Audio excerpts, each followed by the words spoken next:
Hello, welcome to English Story Series, produced by Languagetalk. Merhaba, bize Instagram veya Gmail ile ulaşabilirsiniz. Describing my country. Brazil is enormous.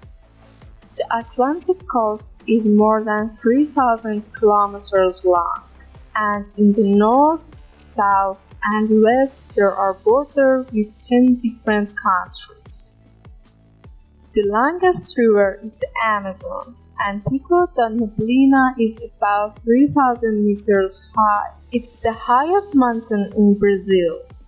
The capital, Brasilia, is inland, but many of the major cities are on the coast.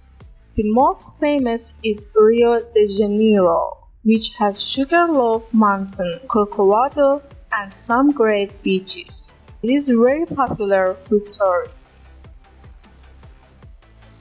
Enormous. Çok büyük. Coast. Sahil. More than 3,000 kilometers long.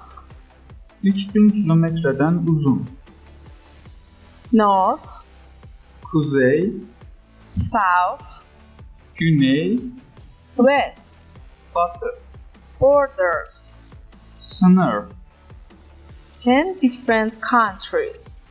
10 farklı ülke. The longest river. En uzun nehir. 3,000 meters high.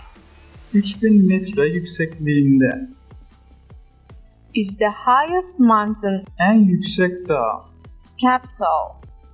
Başkent. Inland. Ülkenin iç kısmı. Many of the major cities. Büyük şehirlerin çoğu.